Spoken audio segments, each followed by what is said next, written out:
The words hit me like a slap across the face. Christopher, you're never going to make it because you have no ambition at all.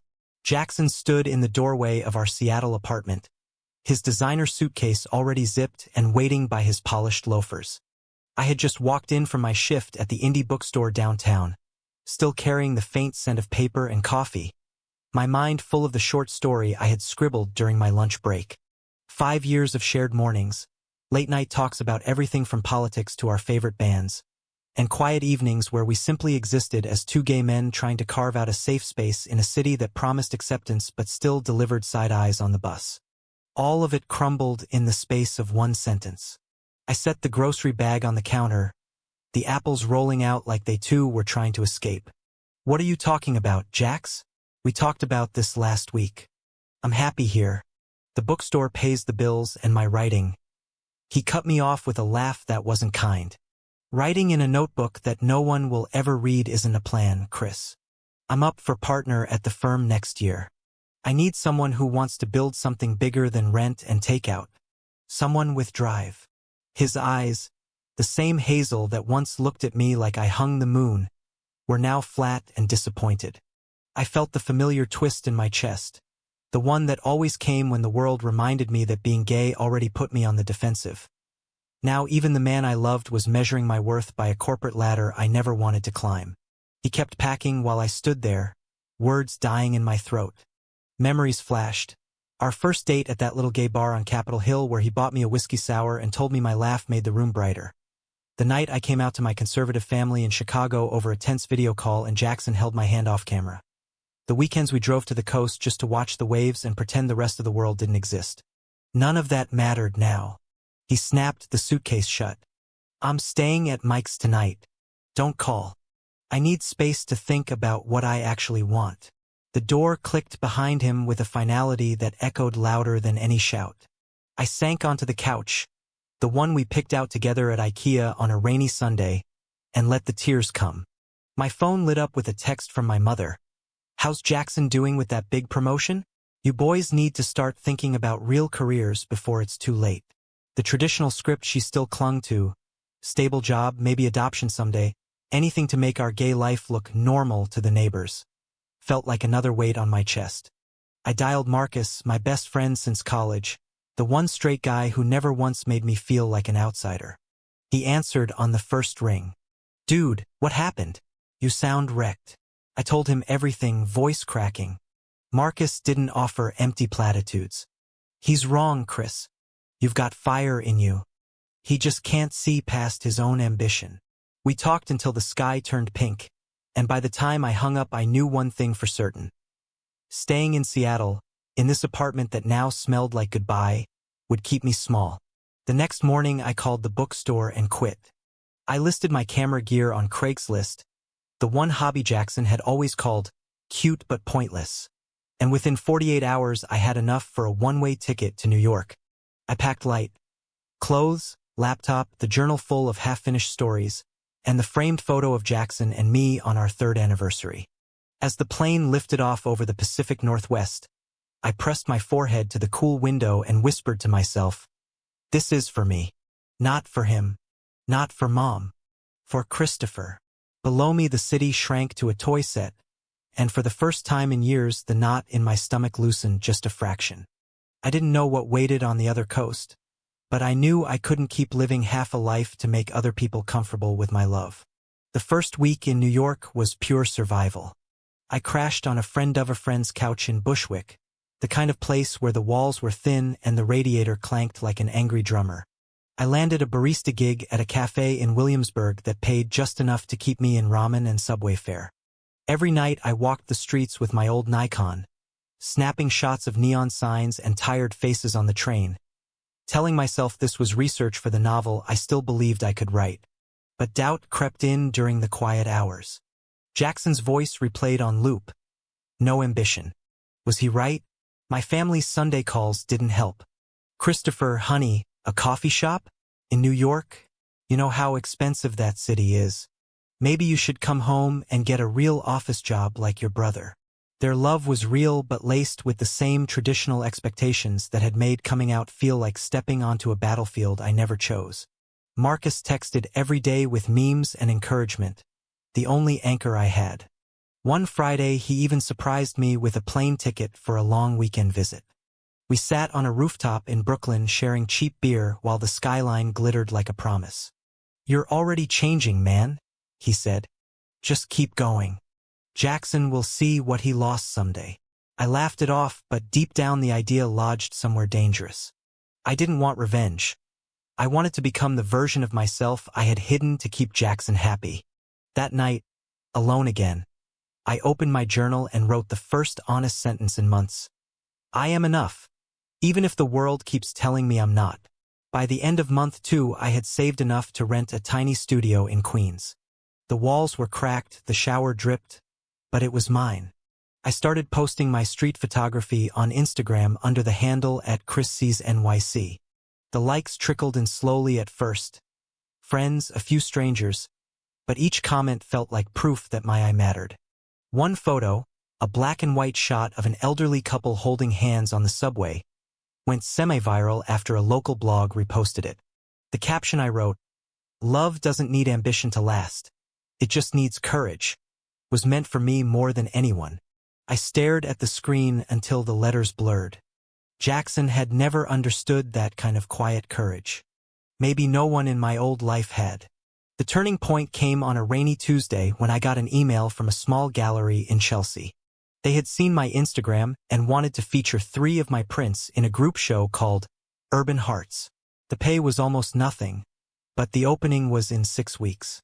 I spent every spare hour editing, printing, framing on a shoestring budget. Marcus wired me money for matting without being asked. "Consider it an investment in my favorite gay artist," he joked over the phone. When the night arrived, I stood in the bright white space wearing the only blazer I owned, heart hammering, surrounded by strangers who actually wanted to talk about my work. For the first time since Jaxon left, I felt seen. Not as someone's boyfriend, not as my family's disappointment, but as Christopher, the man who saw beauty in the ordinary and refused to apologize for it. That night, walking home through the glittering streets, I realized the breakup had been the kindest cruelty Jaxon ever gave me. It forced me to stop shrinking. I pulled out my phone and, for the first time in months, typed his name into the search bar. His profile picture still showed the same confident smile, but I didn't message him. Instead, I closed the app and kept walking, the city lights glowing like they were cheering me on. I had 6 years ahead of me, and for the first time I believed I could fill them with something bigger than anyone else's definition of success. The gallery show opened doors I didn't know existed.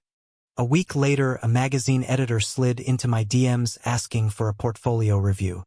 Her name was Lena, sharp-eyed and no-nonsense, and she offered me my first paid assignment, shooting a feature on queer-owned businesses in Brooklyn. I stayed up until 3 a.m., researching angles, scouting locations, practicing my pitch until it sounded confident instead of desperate. The paycheck was modest, but it covered 2 months' rent and let me buy a better lens. More importantly, it proved I could turn my passion into something that paid the bills without selling my soul. Life in New York settled into a rhythm that felt like breathing for the first time. Mornings at the cafe, afternoons chasing light across the city, evenings editing on my ancient laptop while the neighbor's cat wandered in through the fire escape. Marcus visited again in the spring, and we spent a weekend wandering Central Park like tourists. "You look different," he said, watching me frame a shot of the reservoir at golden hour. "Lighter." I didn't argue. The weight of Jaxon's last words had started to lift, replaced by something steadier, purpose. But the past refused to stay quiet. My mother called on a Sunday, voice tight the way it got when she was trying not to cry. "Your father saw your Instagram. He says you're wasting your degree on pictures. And Christopher, are you seeing anyone? A nice boy who has a real job." The unspoken part hung between us. Someone who could make our family look successful. Someone who could erase the whispers at church about their gay son. I told her I was focusing on work, which was true, but the conversation left me raw. That night I wrote a long letter I never sent, pouring out every fear I'd carried since coming out at 19. How their love felt conditional on my conformity. How Jackson's departure had cracked open the same wound. By morning, I burned the pages in the kitchen sink and opened the window to let the smoke out. Some truths needed air before they could heal. Work kept coming. Lena introduced me to a network of queer creators, and suddenly I had friends who got it. Friends who didn't flinch when I mentioned my ex or my complicated family. One of them, a trans photographer named Riley, became my unofficial mentor. We spent hours in darkrooms and coffee shops trading stories of rejection and resilience. "The world wants us small," Riley said one night over cheap wine. "Don't give them the satisfaction." Their words stuck. I started pitching bigger projects. A photo essay on chosen family for a national LGBTQ+ magazine. When it got accepted, I cried in the laundromat, quarters still spinning in the dryer. The byline read Christopher Hale in bold letters, and for a moment I felt untouchable. 6 months in, the first real test arrived. A major ad agency reached out after seeing my magazine piece. They wanted a campaign for a progressive clothing brand targeting queer consumers. The budget was life-changing, the timeline brutal. I quit the cafe job the same day I signed the contract. The shoot took place over 3 frantic weeks. Long hours, last-minute location changes, models who needed gentle direction because they were nervous about being out on camera. I poured everything into it. The ache of my breakup, the pride of my new circle, the complicated love I still carried for my blood family. When the campaign launched on billboards across Manhattan, strangers started recognizing my name. A barista at my old cafe texted a photo of the ad with the caption, "Proud of you, Chris." I saved the screenshot like a trophy, but success has teeth. Late one night, scrolling through comments on the campaign post, I saw a familiar handle. Jackson's best friend from Seattle had liked the photo. My stomach dropped. I clicked through and found Jackson's account still private, but the profile picture had changed. He stood in front of a sleek office tower in Chicago now, smiling the same confident smile. The sight shouldn't have hurt after all this time, yet it did, a dull bruise I thought had faded. I closed the app and went for a run along the East River until my lungs burned. Ambition, I reminded myself, wasn't about proving anything to him. It was about proving it to the boy who once believed he had to shrink to be loved. Marcus noticed the shift during our next video call. "You're spiraling again. Talk to me." I admitted the truth. Seeing Jackson's life move forward without me still stung. Marcus sighed. "He lost the best thing he ever had. Don't let his ghost steal your glow-up."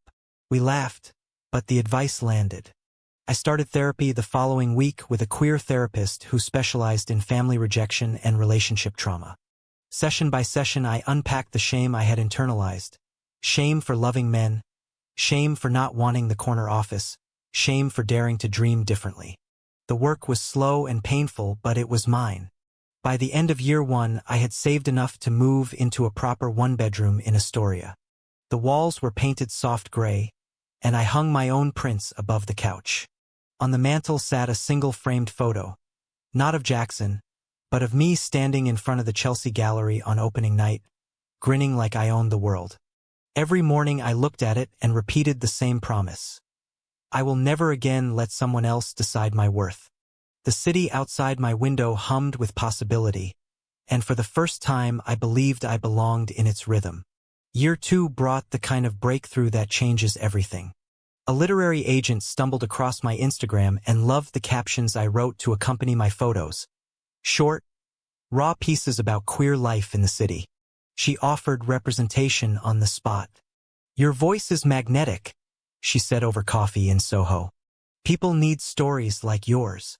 I spent the next 6 months turning my scattered journal entries into a memoir proposal titled Frames of Us.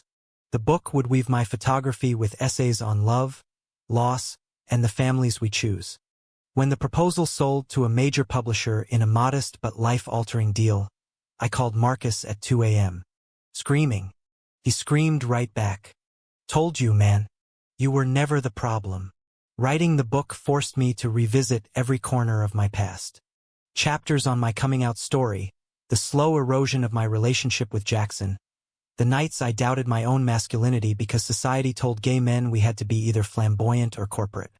I wrote about the pressure from my parents to succeed in ways that would make their friends stop asking awkward questions.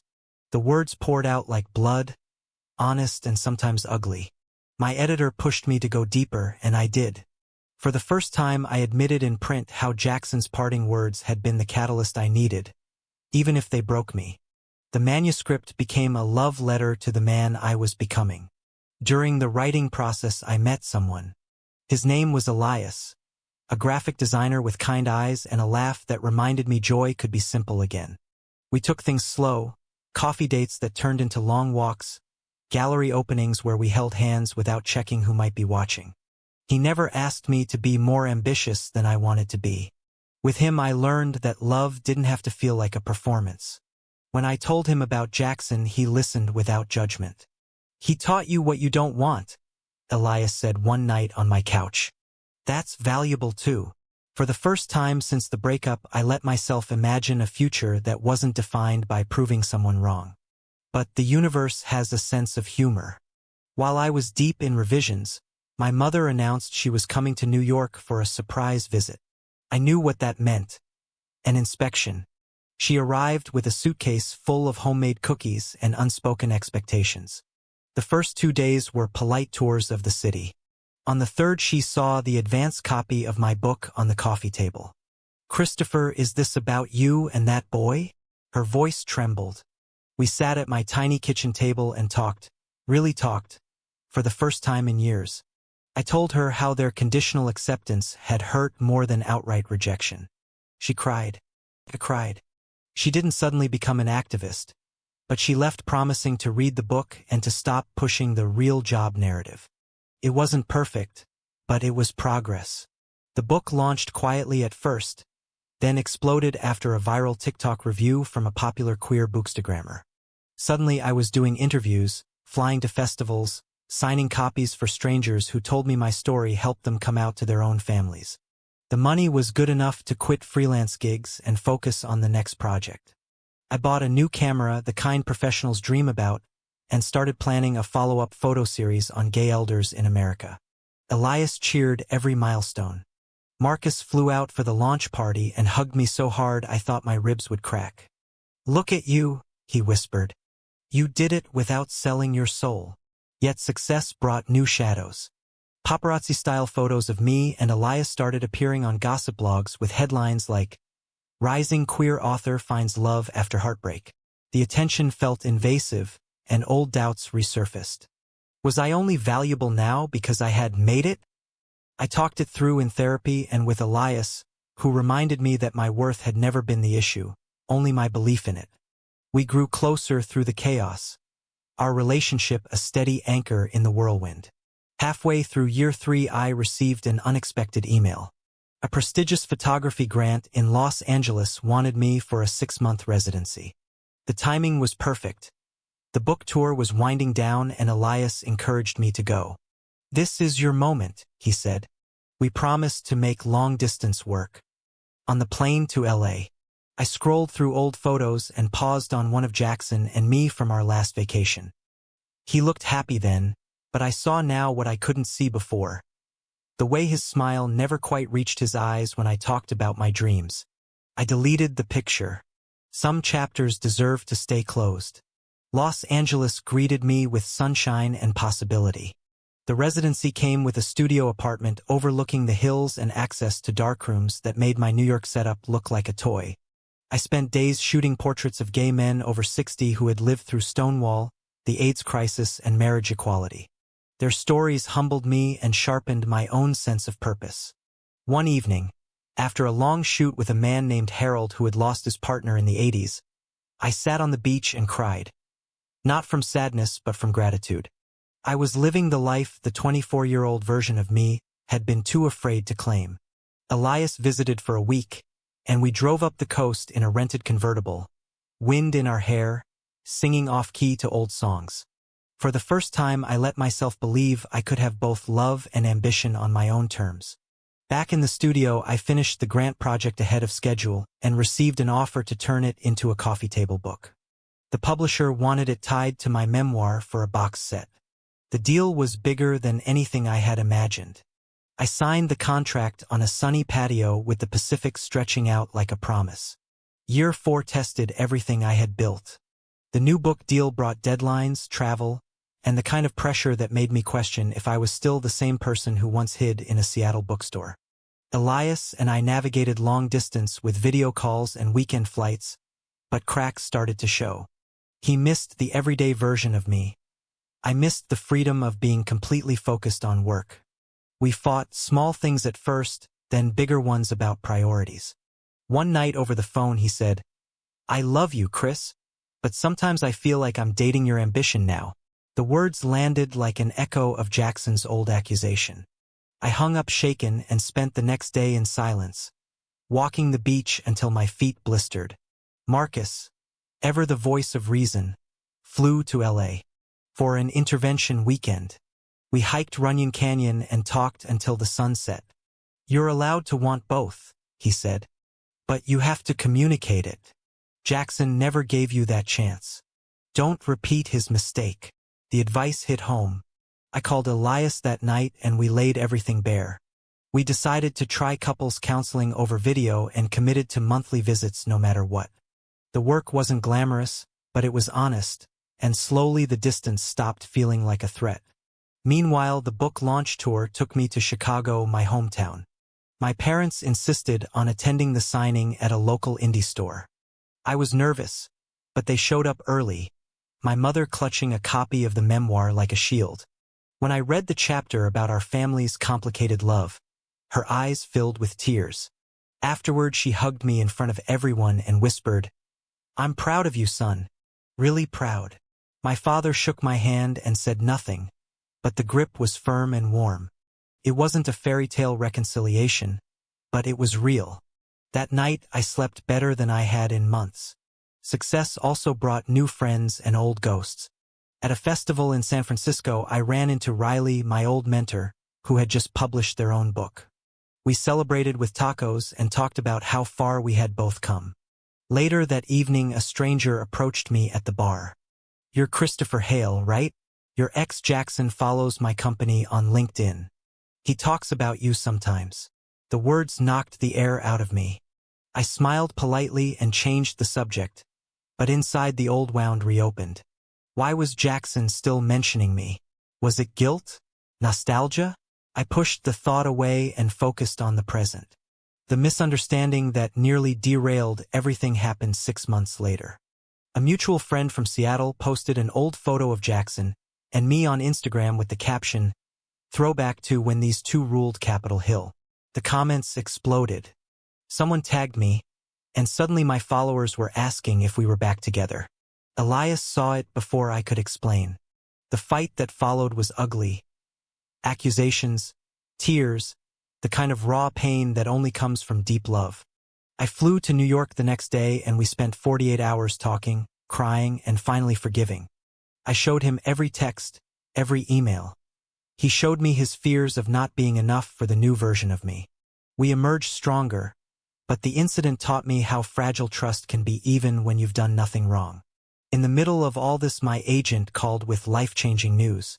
A Hollywood producer wanted to option the memoir for a limited series. The money was staggering.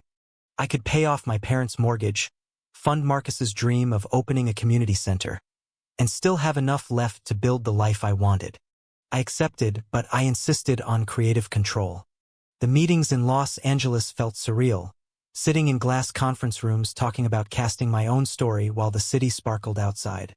I made sure the script centered the emotional truth rather than sensational drama. When the deal closed, I took Elias to Big Sur for a week and proposed on the cliffs at sunset. He said yes with tears in his eyes. The ring was simple, just like us. Yet even in the middle of joy, a secret I had buried for years surfaced. During a routine doctor visit, I learned I carried a genetic marker for a condition that had affected my grandfather. The news hit like a freight train. I spent 3 days alone processing the possibility of future health struggles before telling anyone. When I finally confided in Elias, he held me and said, "We face it together. That's what marriage means." Marcus and Riley rallied around me too.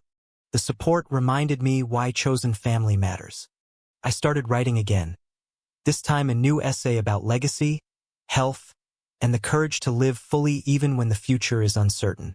The piece went viral and brought in new readers who found strength in my honesty.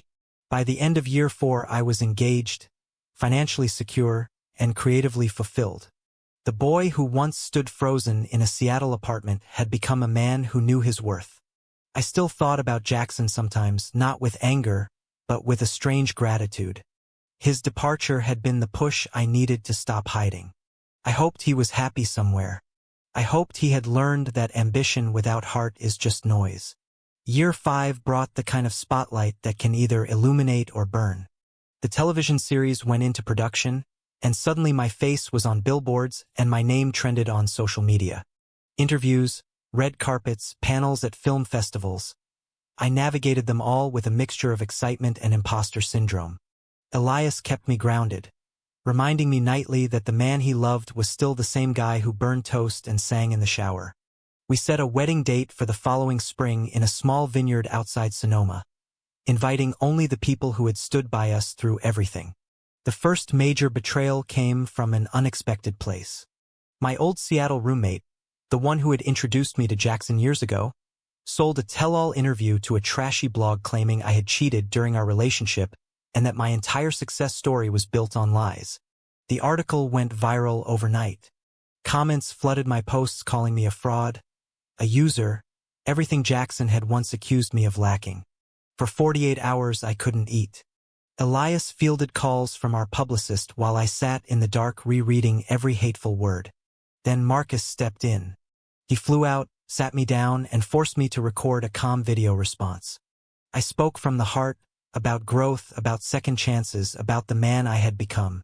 The video gained 10 times the views of the original smear. Support poured in from readers, from the queer community, from strangers who recognized the pattern of public shaming. The roommate issued a retraction within a week, but the damage was done. I learned who my real friends were. In the middle of the scandal, Jaxon's name appeared in my inbox for the first time in 5 years. The subject line read simply, "I'm sorry." I stared at the email for an hour before opening it. He wrote that he had seen the news, that he regretted how he left, that he had spent years chasing the very ambition that left him empty. He didn't ask for anything, just wanted me to know he was proud of me. I read it 3 times, then closed the laptop without replying. Some apologies come too late to matter. The turning point arrived during a late-night script meeting.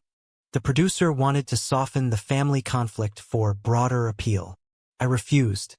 I insisted the story stay true to the pain and the eventual healing. When they pushed back, I walked out, heart pounding. The next morning, my agent called. The studio had agreed to my notes. They respected my vision. That victory tasted sweeter than any paycheck. I celebrated quietly with Elias on our balcony, watching the city lights, and realized I had finally become the man who could stand up for his own story. Health-wise, the genetic marker required monitoring but no immediate action. The knowledge changed how I moved through the world. I prioritized sleep, therapy, time with loved ones. It also deepened the bond with my parents. My mother started sending care packages with vitamins and handwritten notes that simply said, "We love you." Small gestures, but they meant everything. By the end of the year, the series wrapped principal photography. I flew to New York for the wrap party and stood on a rooftop overlooking the city where my journey began. Riley was there, Marcus was there, Elias flew in as my date. We danced under string lights and toasted to chosen family. Someone asked me what I was most proud of. I answered without hesitation. Learning that my worth was never up for debate. The final piece of the puzzle fell into place when I received a call from a foundation that supported LGBTQ+ artists. They wanted me to mentor young queer creators through a new program. I accepted immediately. Teaching the next generation felt like closing a circle, giving back the encouragement I had once desperately needed. My first mentee was a shy 19-year-old photographer from the Midwest who reminded me so much of my younger self that it hurt. I told him the same thing Marcus had told me years ago. "You're already enough. Just keep going." Year 6 opened with wedding bells and the kind of happiness I once thought was reserved for other people.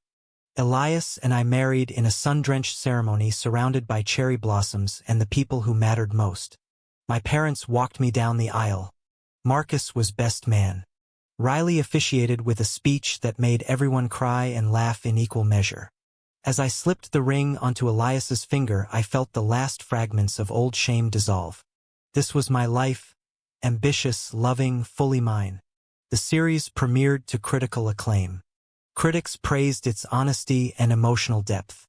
At the premiere afterparty in Los Angeles, I stood on stage accepting congratulations when my phone buzzed with an unknown number. I stepped outside to answer. "Chris? It's Jaxon." His voice was the same but quieter, stripped of its old certainty. "I saw the premiere. I need to see you. Not for anything romantic. I just need to apologize in person. I've been following your career. What you've built, it's incredible. I was wrong. About everything." I stood under the palm trees, the party noise muffled behind me, and felt nothing but calm. "Jax, I forgave you a long time ago, for both our sakes. But I'm married now. Happy. If you want closure, we can meet for coffee tomorrow." That's it. We met at a quiet cafe in Silver Lake the next morning. He looked older, tired around the eyes.